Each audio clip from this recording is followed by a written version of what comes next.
Good morning, RMUTP learners.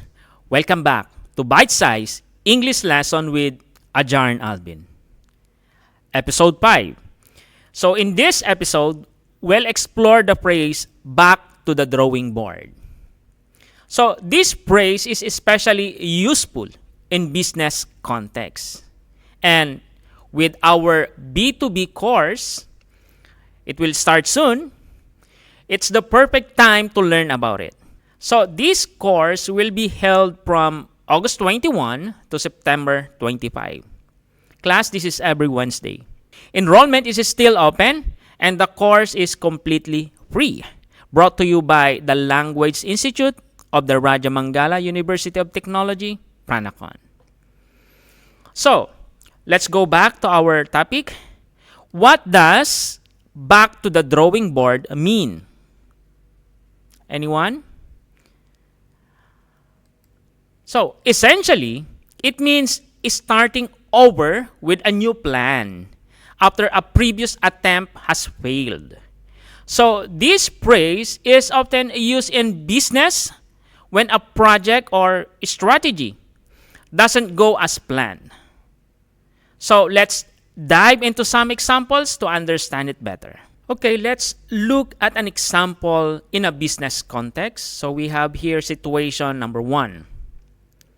Imagine a company launches a new product, but it doesn't perform well in the market.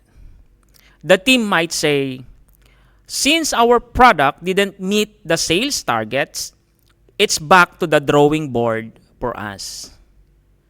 Class, in this sentence, back to the drawing board means that the team needs to go back to the planning stage to come up with a new strategy.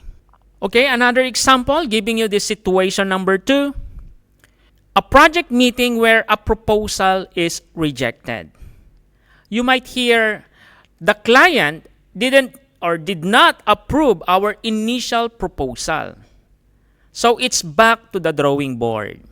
Again, class, here, back to the drawing board means that the team needs to start again and develop a new plan to satisfy the customer's needs. Class, in your own experiences, you might use the phrase back to the drawing board when a plan doesn't work out as expected. Let me give you this situation number 3. Once we learned that our budget for the group project was too high, we decided to go back to the drawing board and brainstorm a more cost-effective solution. Class, this shows a collaborative approach to resolving problems which will be appreciated in both professional and educational environments. Alright, B2B learners, remember this. When we say back to the drawing board, it shows how focused and persistent we are in getting back from the challenges and giving it another attempt. So, back to the drawing board is a positive statement that promotes innovation and problem solving, which are important skills in a business world.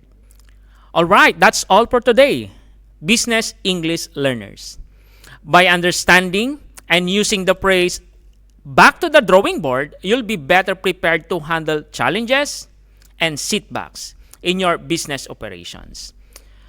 Please bear in mind our B2B course, which will start next week. And we now have morning and afternoon classes to accommodate more learners. So don't forget to enroll if you haven't already. The course is fantastic opportunity to improve your business communication skills. See you next time. Happy learning, class.